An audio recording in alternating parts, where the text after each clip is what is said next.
paid and unpaid time off. There are different types of employee leave. Please see the policies and contact the Human Resources Leave Coordinator for additional details. Let's start with vacation. As a full-time staff member, you earn vacation leave. If you are a non-exempt employee, you will receive 4 hours of vacation leave per paycheck. If you are an exempt employee, you will receive 7.33 hours of vacation per paycheck. If you are an administrator, you earn 8 hours of vacation per paycheck. Faculty members and non-exempt faculty track staff members do not earn vacation leave. Full-time staff employees working between 75% full-time equivalent and 100% full-time equivalent accrue vacation and sick leave in proportion to the percent of time worked. Non-exempt employees may provide documentation of prior employment, including higher education in the state and public education employment in the state of Utah, to establish their vacation accrual rate as long as the previous employment has been full-time. Please include years and months of full-time work in an email to the benefits office. As non-exempt employees continue to accrue years of service, your vacation accrual rate will increase. If you are a non-exempt employee and work here or at one of the previously listed institutions for 4 years, your vacation hours will go up to 5 hours per paycheck. If you work 7 years, your vacation hours will go up to 6. If you work 10 years, your vacation hours will go up to 7.33 hours per paycheck. If you leave full-time employment at SLCC, your vacation will be paid out to you up to a maximum of 30 days, plus whatever hours you accrued in the current fiscal year. Vacation hours above 320 will be lost if not used every fiscal year. Employees working between 75% full-time equivalent and 100% will have the maximum accrual carryover prorated. Sick leave. All full-time employees earn 4 hours of sick leave per pay period, both staff and faculty. This amount does not increase with years of work. These hours can be used for yourself, a spouse, domestic partner, child, stepchild, parent-in-law, or parent. If you will be out of work for more than 3 business days, make sure to contact the HR Leave Coordinator. Sick leave hours do not expire. Sick leave can be converted to vacation hours if you have a base of 18 days of unused sick leave before July 1. Conversion is then determined from the number of unused sick leave days accumulated during the next fiscal year, which begins July 1. Only employees who have used less than 4 days of sick leave during the fiscal year are eligible to convert up to 4 days of sick leave to vacation. Contact the payroll office and see the policy for more details. Sick leave only pays out the hours that are beyond 100 days, up to a maximum of 25 days, and only if you are retiring. Sick leave is not required for scheduled holidays and non-appointment days for faculty. Sick leave pool is available for employees who have worked full-time for at least 6 months, who have used their vacation and sick leave and have experienced a catastrophic condition. If approved, you would be granted access to the sick leave pool to use sick time as your own. Please see the policy and contact the HR Leave Coordinator for additional details. Leave without pay.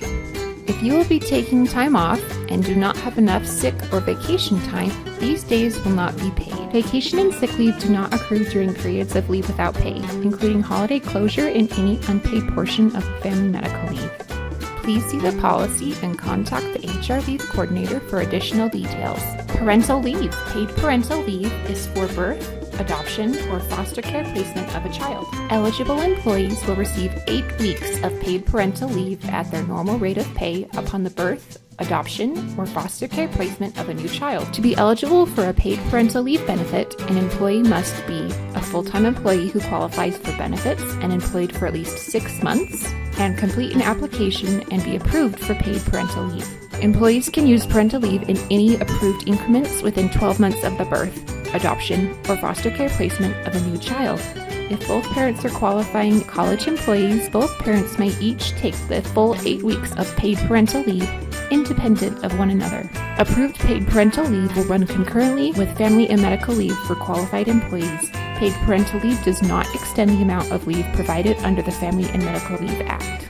Please see the policy and contact the HR Leave Coordinator for additional details. FMLA.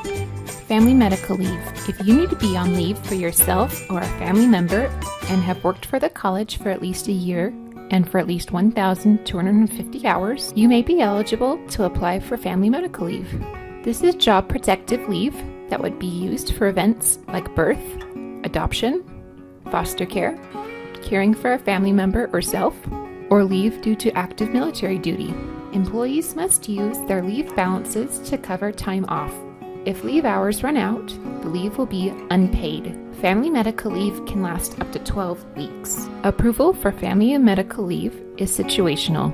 If you need family medical leave, please contact the HR leave coordinator at least 30 days before the event, if known in advance, or as soon as possible. For additional details, please see the policy and contact the HR leave coordinator. Community engagement leave. As a full-time employee, you receive 24 hours of paid leave per fiscal year to use for doing service in the community. The leave should be taken in no less than 1 hour increments. Unused leave cannot be carried over into the next year. These hours can be used on days you are scheduled to work or the 2 to 3 days in December when the college is closed and with supervisor approval. To see which community partner organizations have been approved to count towards community engagement leave, please see the policy and contact the Thanes Center for more details. Jury duty. Paid time off is available for full-time employees who receive a subpoena or who are called to participate in jury duty. Please submit a copy of the notice to your supervisor. This is only for time lost while actually engaged in giving service or attendance as a witness, and in reasonable travel to and from the place of service. Funds received for completing jury service remain with the employee. Please see the policy and contact the HR leave coordinator for additional details. Funeral leave. Full-time employees are allowed to take up to 3 days paid to make arrangements for and to attend the funeral of an immediate family member. Additional days requested beyond the 3 days and attendance at a funeral for someone who is not an immediate family member must be approved by your supervisor and will be counted against vacation time. Please see the policy and contact the HR leave coordinator for additional details. Holiday leave. Paid holidays are given to full-time employees. Time does not need to be entered on a timesheet. It will be taken care of by the payroll department. Please see the holiday schedule for which days are considered paid holidays. 2 to 3 days a year in December, the college is closed. These days are not considered paid holidays. For these 2 to 3 days a year, full-time staff members must use vacation time, community engagement leave, or take leave without pay. Full-time faculty members do not need to do anything for these 2 to 3 days a year.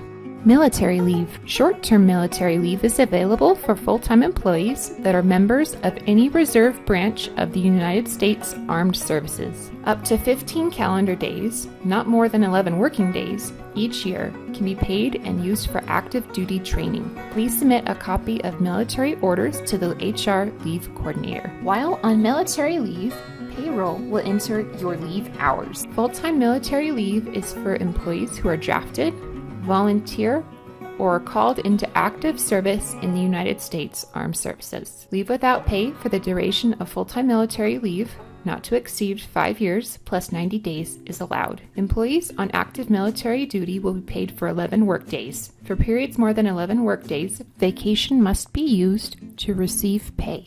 Please submit a copy of military orders to the HR leave coordinator. While on military leave, payroll will enter your leave hours. Please see the policy and contact the HR leave coordinator for additional details. Professional development leave. An eligible full-time staff employee may use up to 48 hours of release time per fiscal year for training purposes. An employee is released from normal work duties and compensated at the regular rate of pay to attend an approved training program which promote professional development or improve job skills at the initiative of the staff employee or management. Please see the policy and contact the Staff Development Office for additional details. Sabbatical leave is available for full-time faculty members to renew and update their professional qualifications. Leave is available for up to 1 appointment year. Faculty members must have a contract of 9 or more months per year that includes teaching, professional, or administrative contact duties, and have been employed as faculty by the college continuously for a minimum of 6 years. Pay while on leave is 75% of your salary. At least 1 appointment year of service must be worked following the leave. Please see the policy and contact the Associate Provost's office for more details. Staff development leave is available for staff members to pursue continuing education and/or professional opportunities. Leave is available for up to 1 year for full-time staff who have been employed by the college continuously for a minimum of 6 years. Payroll on leave is 75% of your salary. At least 1 full year must be worked following the leave. Please see the policy and contact the HR leave coordinator for additional details. Consultation time. Consultation and other services to persons, firms, institutions, and agencies outside the college is allowed if you are a full-time salaried employee. The activity cannot interfere with your service obligations to the school. Employees accrue 2 days of consulting per month without any carryover each fiscal year. Employees are permitted to consult up to 5 consecutive workdays at any one time, but cannot exceed 24 days in 1 year. Consultation time should provide professional enrichment and benefit both to the employee and to the college. The appropriate administrator must approve in writing the time and dates of the consulting as well as the scheduling of classes or work assignments missed as a result of the consultation activities. The appropriate vice president or provost must also grant approval. Please see the policy and contact the HR leave coordinator for additional details.